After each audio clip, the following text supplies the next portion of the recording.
Hello again, it's the Alco Diesel Guy with another review for you. A while back, I was looking to get one of these engines and put a sound decoder in it, a LOK sound. I'd done several MRC sound decoder installs with these, and I like them, but I'd seen and heard the LOK sound in action. I really liked the way it functioned and all the nice little effects it had. So I started getting all the parts together for it, bought the engine, bought the decoder, and the speaker, and every little part in between that I needed. And then, of course, the season came to an end. My winter job started where I'm very busy and I really don't have much time to think, let alone work on these. So it sat for the season basically untouched. Anyway, the season ended. Time to get back to this, I thought. Started getting things together. I opened Model Railroad News for I believe it was March, and still my beating heart, what to my eyes should appear. But this particular engine in Gold Edition from Atlas, from the factory, which, for those of you who don't know, Atlas Gold translates into an engine from Atlas with DCC and sound.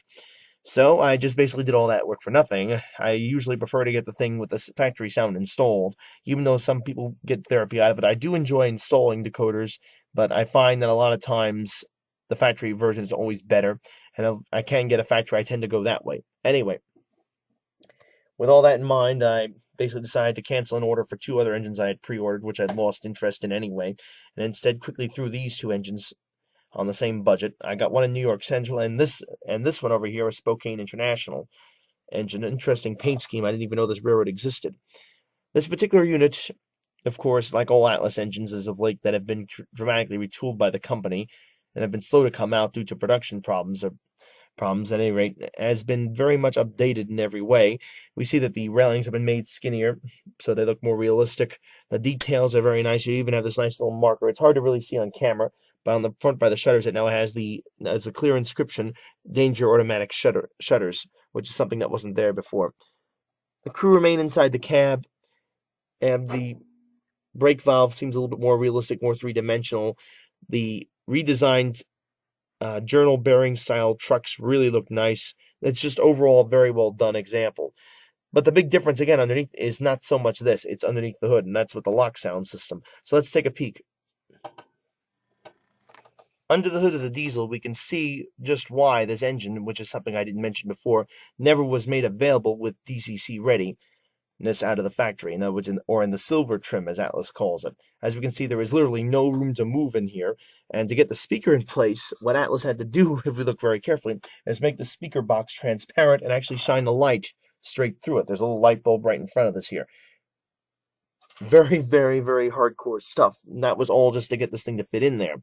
Another thing I also note is the light filaments. They used to be huge on these engines, aren't really big at all. They're just these little circular things now that plug the front and the back of the unit. There isn't very much exciting about that. Until you notice how much I had to squeeze to get this in here.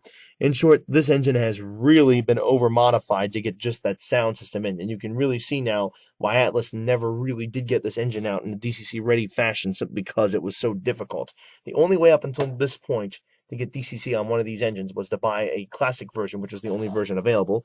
And once you got it home, get yourself a DASR style decoder or a similar from TCS, NCE, or Digitrax or someone else, and basically mount the decoder in place and hardwire it down. That was the only way to get DCC on one of these. So it's not too hard to understand why they had to go to these lengths to get a sound system in, and my hat's off to them for doing it because this is a very unique job.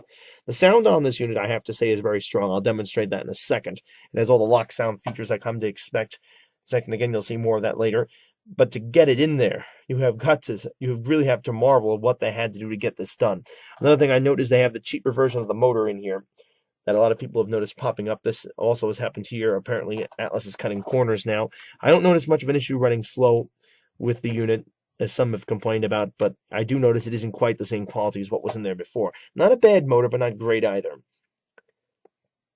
Anyway, in short, this is a huge achievement from anyone, and it's nice to see that you can actually get one that's actually built like this from the factory instead of having to go Heath Robinson or whatever and build it yourself, which can be really tedious. Anywho, let's give this a try on the layout and see exactly what it sounds like. Okay, here's the number Spokane International Gold Edition Atlas RS1 on the layout. Let's see how this thing sounds.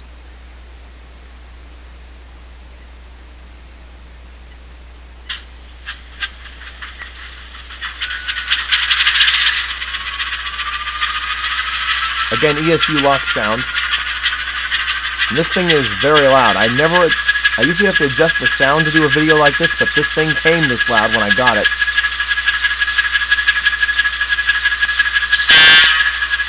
Nice loud horn on it. As a note, for the purpose of this demonstration, I have changed the coupler out. It's got a standard, actually in this case a Bachmann style coupler because I had problems with the others. Headlights work pretty well despite the crazy setup that this locomotive has, as I showed you the transparent speaker box that was made so the light would shine through it. Despite all this craziness, it's quite a bright light. As I accelerate the engine ahead, what I like about the lock sound decoders is you have a throttle setting for each throttle you give it. This is right now just above idle. Go a few steps higher.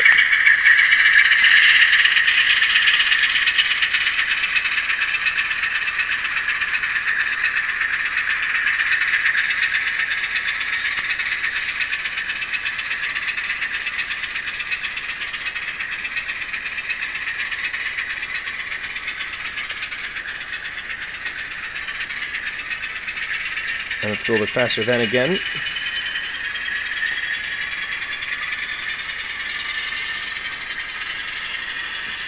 The neat thing about these engines is it seems no matter how off these decoders are, no matter what condition I get them in, unlike the tsunamis that tend to jump the line when you turn the throttle on, these always seem to be perfectly synced up. Now here we are, I've throttled up pretty high now on the settings. Running real smooth. Hesitation there, I gotta clean that track, but then again that's what I'm doing with this. I should note again this is a track cleaning train I'm using.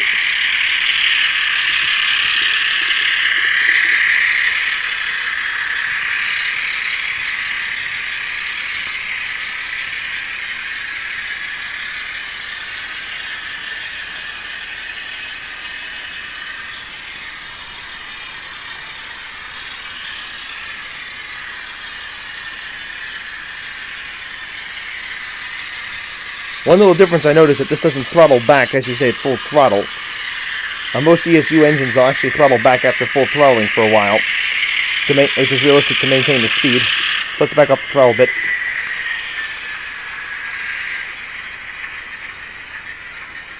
Again, as you hear as I back off the throttle, the turbo and everything else slows down to idle.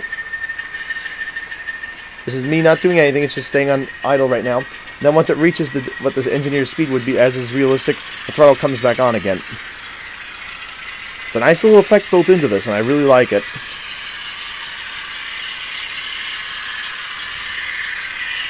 I back off the throttle again, same effect.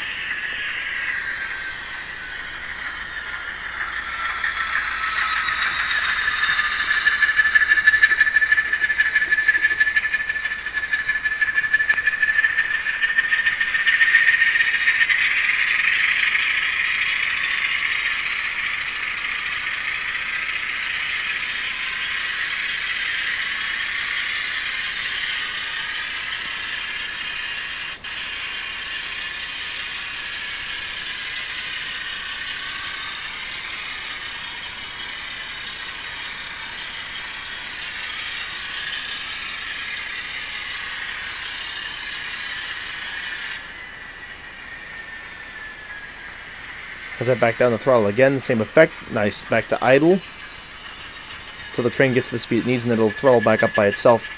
This is all being done by the sound decoder. I gotta say again. Just really nice little effects and thoughtful effects put in there by ESU on this engine.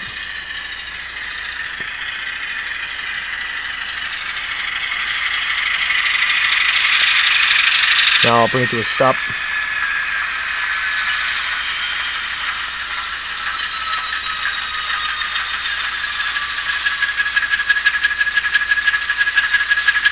And again, as I accelerate out.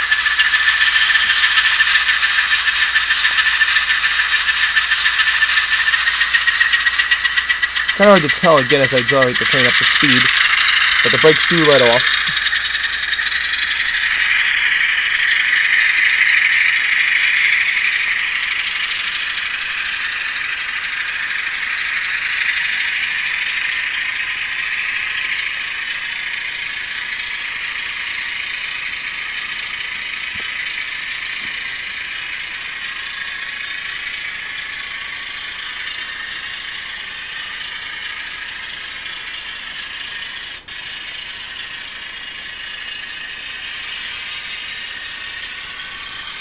Throttle up a little bit higher, it goes up to higher speed.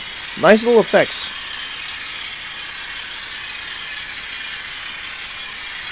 Let's see how this engine handles low speeds. See if that cheap motor that's in there does much of an effect to it. Atlases are known for being able to really crawl along very slowly. Put this on speed step number 7.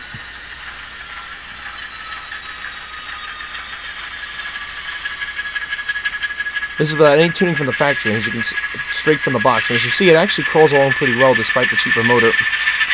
Right? Sounds almost, I was going to say it sounds exaggerated, but it's going through the motions. It's not over-throttling itself, it's just kind of staying stable.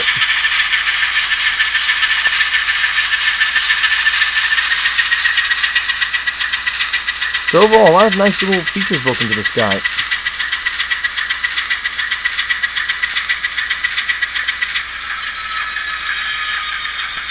Now, I normally would test this for pulling ability, but there's really no need for it because it weighs actually more than the original engine. Overall, very good engine.